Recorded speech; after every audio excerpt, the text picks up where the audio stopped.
But what Ryan Reynolds, has seemingly done, right, is used his power and influence to not only help Blake Lively take over this movie, but he's used it, on Deadpool and to make fun of Justin Baldoni. Do I you mean, think do you think take that's Like, who are your friends? Okay, who owns the production company? Who owns the next movie script? I am going to invest myself everywhere. I'm going to be doing your movie premiere. I'm going to be doing promos and making fun of you.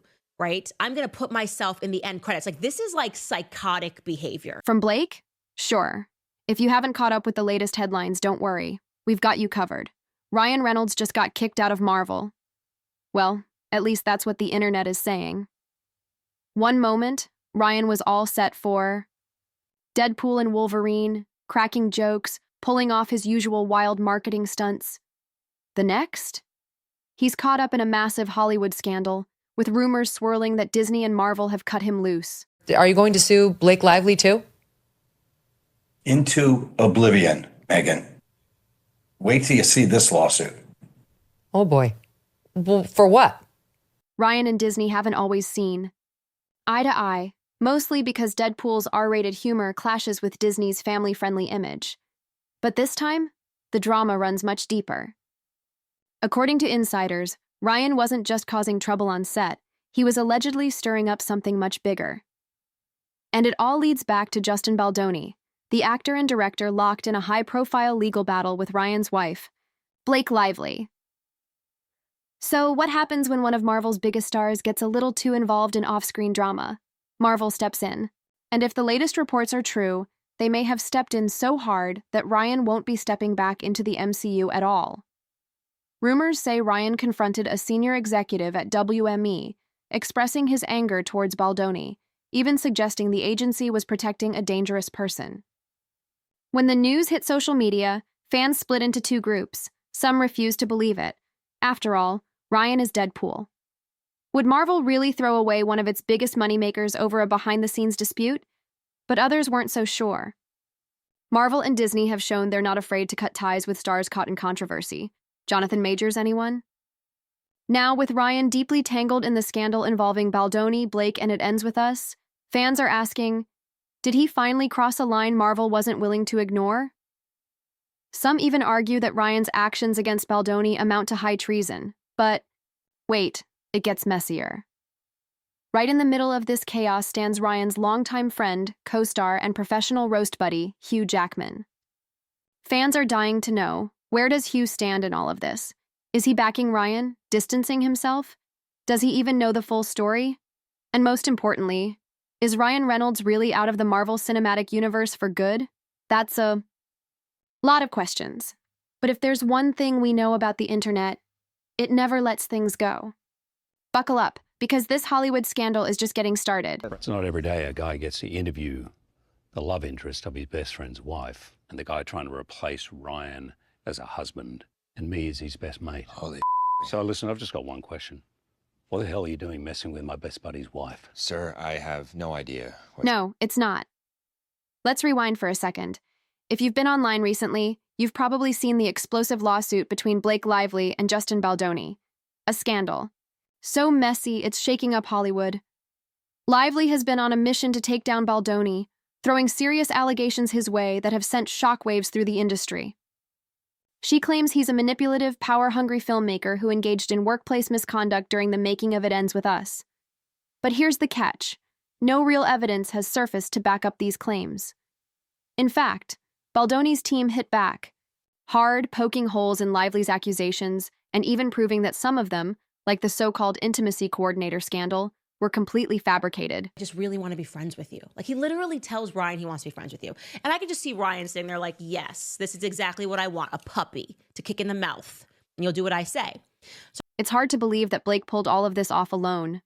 Sure, she's an A-lister with Taylor Swift as her bestie, but when it comes to real Hollywood influence, the kind that gets outlets like the New York Times involved, she doesn't quite have that level of power.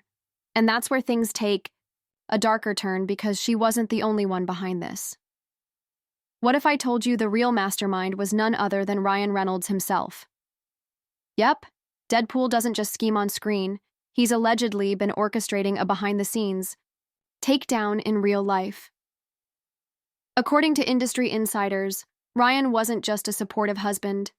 He was pulling the strings, directing a calculated smear campaign against Justin Baldoni, all while keeping his own name out of the scandal. And this isn't some wild theory. Baldoni's legal team claims they have receipts, court documents, suggest that not only did Ryan help Blake hijack control of It Ends With Us, but he also played a key role in getting Baldoni blacklisted. Allegedly, he pressured WME, the agency that represents both him and Baldoni, to drop the director without explanation. No proof, no investigation, just the word of a Hollywood powerhouse who happened to despise his wife's director. And the craziest part? Ryan's PR team was always on standby to clean up any mess, ensuring his public image remained untarnished. This is a fact. This has been confirmed to me. He tried to get Justin Baldoni dropped from WME multiple times before they did, okay? So all of those articles that came out when Justin got dropped and they were denying that Ryan Reynolds had anything to do with it, those were PR teams that were working overtime behind the scenes. Likely they're... The world still saw him as the effortlessly cool, lovable guy, the Deadpool of Hollywood. In fact, media analyst Candace perfectly summed up Ryan's alleged tactics in one of her episodes, pointing out how stars with squeaky clean, charismatic images often hide the darkest sides. Everyone from kids to hardcore Marvel fans adores Deadpool, but if these claims hold any weight, Ryan's actions paint a far less heroic picture. A major part of Blake's lawsuit accused Baldoni of launching a smear campaign against her, supposedly to silence her before she could go public with her allegations. But here's the twist. Those claims mostly came after she started facing backlash during the film's promo tour. Fans criticized her body language, the way she promoted her brand products during interviews, and the overall energy she gave. Some even saying she didn't seem like herself. And Ryan's response to this PR disaster? Give me your phone. I'm going to draft a statement that Justin Baldoni and Wayfarer have to read, because the public noticed that her press appearances were weird. They found her to not be deep at all. They didn't like that she was promoting her hair products. They didn't like that she was not taking the theme of domestic violence seriously. Allegedly, he tried to strong-arm Baldoni and his company, Wayfarer, into releasing a statement clearing Blake's name. He wanted them to take the blame for something they had nothing to do with. Wouldn't it have been easier for Blake to just go live, address the criticism, and clear things up herself? Instead, when Baldoni refused to release a fabricated statement, he found himself hit with a lawsuit. Honestly, if this proves anything, it's the undeniable power of Hollywood's PR machine. These teams can spin any narrative, plant a few well-placed articles in major publications, grease the right palms, and suddenly the entire internet sees exactly what they want us to believe. It happens every single day. And according to Baldoni's legal team, Ryan didn't stop at manipulating media narratives. He even weaponized Marvel and Deadpool to turn Baldoni into a Hollywood punchline. But, what Ryan Reynolds, has seemingly done, right, is used his power and influence to not only help Blake Lively take over this movie, but, he's used it, on Deadpool. Justin Baldoni, and once Marvel caught wind of this, they were far from pleased. Think about it. Marvel has spent years meticulously avoiding PR disasters that could tarnish their billion-dollar empire. Now, one of their biggest stars was dragging them into personal drama in the pettiest, most public way possible. The backlash? Immediate. And worse, it threatened to pull Marvel into a lawsuit they had no interest in being part of. The smoking gun? Blake herself had publicly admitted, without any coercion, that Ryan had written most of the changes she made to It Ends With Us.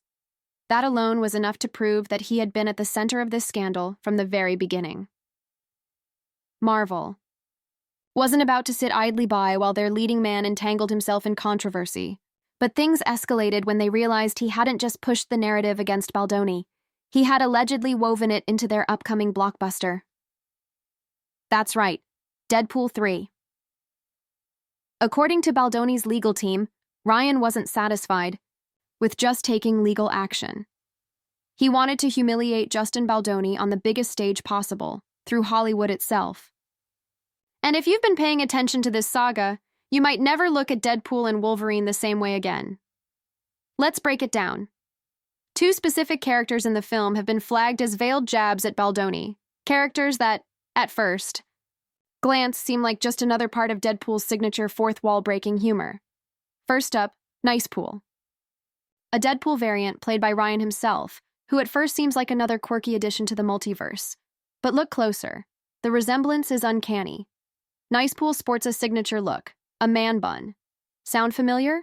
It's strikingly similar to Baldoni's own hairstyle, which he's famously rocked for years, especially during his TED Talks about masculinity and femininity. But Ryan didn't stop at mimicking Baldoni's appearance. He exaggerated his personality, too.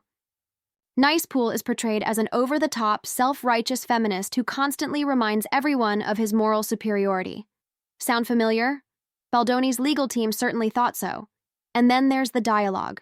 One scene features Deadpool, quipping about Ladypool, a not-so-subtle reference to Blake Lively, and a nod to her lawsuit against Baldoni, where she accused him of body-shaming her. According to the legal documents, Baldoni allegedly asked a shared trainer about Blake's weight, a comment that reportedly set Ryan off to the point that he berated Baldoni publicly. And it doesn't stop there. No.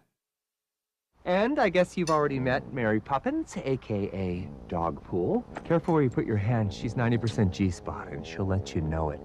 You let this little flirt out of your sight for 1 second, and she starts shopping for a new papa. If you can't be a responsible pet owner, then maybe you don't deserve this little unicorn. Guilty on all charges, Your Honor. Another scene features a Deadpool character yelling, "Where in God's name is the intimacy coordinator?" If you've been following the case, you'll recognize this as another dig, this time referencing Blake's accusation that Baldoni mishandled intimate scenes on set. But the most brutal jab, Dogpool, a literal lapdog in the Deadpool universe. According to Baldoni's team, this wasn't just another quirky Deadpool pet, it was a calculated insult. Ryan allegedly used Dogpool to portray Baldoni as a Hollywood pushover, someone who hides behind his nice guy image but has no real influence or power. The message was clear. Reynolds didn't just want to win in court. He wanted to bury Baldoni in the public eye. And the deeper you look, the harder it is to deny. Your Honor, the message behind this scene was loud and clear. Baldoni is all bark and no bite. But then there's that moment when Deadpool says, "shopping for a new papa," which feels like a direct jab at Blake. And that's odd, considering he's been fighting her fight all along. Could it be that he was throwing shade at her too? Maybe he was frustrated with her at the time. Who knows? But that's just scratching the surface. The gold-plated guns? Many are convinced they symbolize Baldoni's film It Ends With Us. In the scene, Deadpool asks for them nicely, just like he did with Dogpool. And what happened next? Well, we all saw how nicely that turned out. It's not hard to connect the dots. Deadpool takes the gold-plated guns first, then finishes off Nicepool in the most brutal way possible. If you think about it, Baldoni himself predicted this moment. He said he was being set up, and here we are. But unlike in the movie, he's still in the fight, alive and battling for his reputation. His lawyer, Brian Friedman, wasted no time addressing these so-called coincidences. The moment he saw them, he sprang into action. Friedman sent a formal legal notice to Disney CEO Bob Iger and Marvel Studios president Kevin Feige, demanding they preserve all documents related to the character of Nicepool. His argument? That Ryan Reynolds used his influence to publicly humiliate and harass Baldoni on a massive scale. And honestly, it's hard to ignore his point. Reynolds isn't just another actor in Deadpool 3. He's an executive producer and a writer. He had control. He knew exactly what he was doing. And the timing? Suspicious to say the least. These scenes were filmed while It Ends With Us was in production. It's clear he intended for people to catch on eventually, but what he didn't anticipate was how quickly the tables would turn against him. He likely thought the jabs would become inside jokes, something fans would laugh at and move on from. Instead, they became legal ammunition against him. Regardless of which side you take in this drama, one thing is certain: Ryan went too far. And to top it all off, he still encouraged Blake to file that massive 163-page lawsuit, packed with some of the most bizarre claims, none of which had solid evidence to back them up. For someone considered Hollywood's nicest guy, that's a pretty dark move. Friedman didn't just call out Reynolds for mocking Baldoni. He accused him of turning Blake Lively's allegations into entertainment. And when you break it all down, it's hard to argue. The feminist jokes, a direct dig at Baldoni's public image as a self-proclaimed male feminist, the snapping back pregnancy comment, a reference to Blake's claim that Baldoni fat-shamed her, postpartum, the intimacy coordinator line, a nod to an allegation Baldoni's team has already proven false. In Friedman's words, this wasn't just comedy. It was a calculated humiliation campaign, cleverly disguised as Marvel humor. And here's the kicker. It's not just Ryan being petty. Blake has her own track record. Remember how we mentioned she was dragged during the film's press tour? Well, it wasn't just about how she addressed the movie's controversy. The backlash also stemmed from something much deeper. Her comments, subtle as they were, struck a nerve, especially with the host, Christy, who is... First of all, congrats on your little bump. Congrats on your little bump. What about my bump? publicly struggled with infertility. When that interview clip resurfaced, fans weren't having it. Hardly anyone could defend Blake's words. Blake's reaction didn't sit well with fans. She was 8 months pregnant, and her baby bump was clearly visible, which made it difficult for people to understand why she seemed upset over what was meant to be a lighthearted congratulatory remark from Kirsty. The backlash was immediate. Fans called her out for what they saw as unnecessary drama, especially when she had no problem discussing her wardrobe choices in a different interview. In fact, she seemed to enjoy talking about the shoes, clothes, and jewelry she used in the film, almost as if she forgot that everyone already knew she had taken over the wardrobe selection for her character, Lily. This apparent contradiction only fueled the backlash. Many felt she was being a hypocrite, and worse, a bully, especially toward Kirsty. And she bullied him into giving her the movie where she did her own cut. They released the cut of the movie. He didn't even get to see it. He was the director of the film, the producer of the film, the guy who got the rights to the film, the one who's supposed to be in control. He didn't even get to see it. He was in the basement at his own movie. But instead of addressing the criticism, Blake turned around and blamed Baldoni, suggesting that he had set her up to be dragged. She even hinted that he had something to do with Kirsty uploading the interview clip on social media. However, Kirsty quickly shut down those claims. According to her, Baldoni had nothing to do with it. She decided to post the video after watching It Ends With Us, which brought back bad memories of her interaction with Blake. For a long time, she had been afraid of getting canceled if she spoke up, but at that moment, she no longer cared. She wanted people to see Blake for who she truly was. Brian Friedman also backed this up, stating that Baldoni had no involvement in the bad press surrounding Blake. In fact, he claimed that since taking on Baldoni's case, he had received numerous anonymous messages from crew members of It Ends With Us and beyond, detailing their experiences with Blake and the way she treated them. That in itself was a major revelation. Now it's becoming clearer why Marvel had to step in. Initially, they dismissed the controversy. Deadpool had always been known for its edgy and dark humor, so they weren't too concerned. But when Baldoni's legal team started hinting at potential lawsuits, the situation changed. If there's one thing Marvel wants to avoid at all costs, it's negative PR and legal troubles, especially concerning one of their biggest franchises. Reports suggest that some Marvel executives were not happy when they realized how deep Ryan's personal vendetta might have gone. Insiders claim that Deadpool 3's entire creative direction became a major point of debate behind the scenes. The franchise has always pushed boundaries, but there's a fine line between satire and using a blockbuster movie to settle personal scores. Even though Niecepool and Dogpool made it into the final cut, sources say that Marvel had to step in for damage control. Allegedly, even harsher jokes aimed at Baldoni were removed before the final edit. Executives also made a conscious effort to steer conversations away from certain character details in interviews, shifting the focus to the film's multiverse elements instead. And while they never outright distanced themselves from Ryan, they reportedly downplayed his involvement in creative decisions to mitigate the fallout. Ryan may have acted alone, but the damage was done. Marvel was getting dragged. Regardless, Ever since the revelation that the nice pool scene was a dig at Baldoni, fans haven't let up. But let's be real for a second. Was that skit even funny? It felt off, almost like a forced attempt to mask something deeper. And that line, about wanting to take a break from Blake, it only fueled the rumors that her so-called attraction to Baldoni wasn't just speculation after all. Now that Baldoni's legal team has put Marvel on notice, things are heating up. The big question: has Ryan Reynolds become too much of a liability for Marvel to keep around? Rumors of his potential departure from the MCU are gaining traction, and in the coming weeks, this situation is only going to escalate. But here's where it gets even messier. Ryan didn't just stop at Deadpool. He took his pettiness straight into It Ends With Us promotional campaign. That's right, he reportedly went out of his way to mock Baldoni during a skit meant to promote the very movie at the center of this controversy. And the internet caught on fast. Now, let's talk about the elephant in the room. Why was Ryan's mom in a promo skit for a film about domestic violence? The whole thing was bizarre, especially since it had nothing to do with the movie's actual theme. Sure, it was meant to be comedic, but let's be honest. Was it funny to anyone? Even Candace Owens was baffled.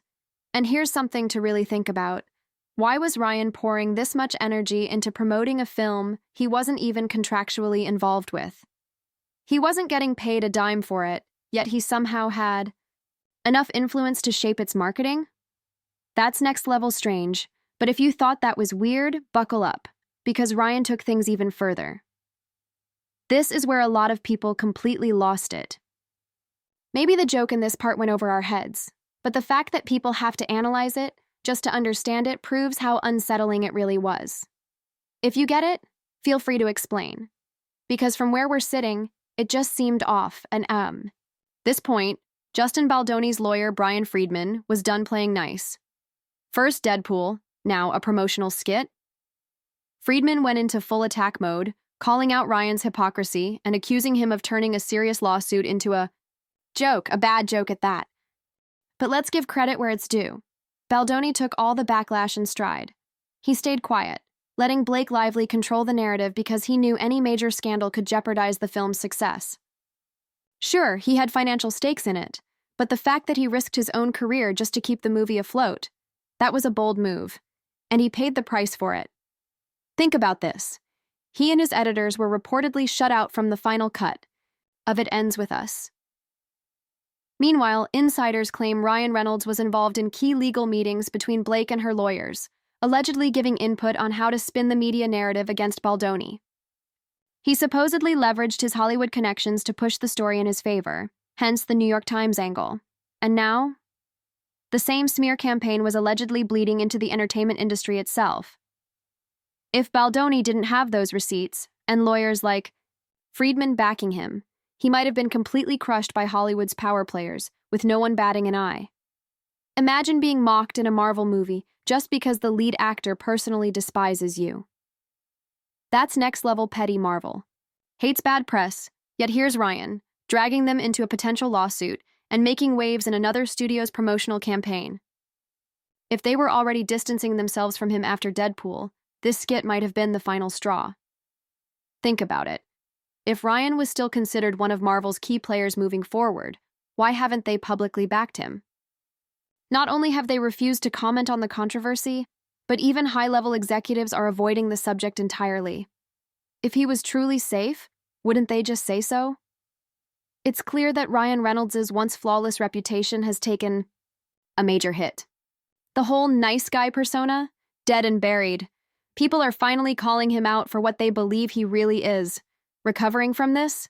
Nearly impossible, unless, of course, they flip the script on Baldoni. But do they have enough ammo to pull that off? So far, the signs aren't looking great.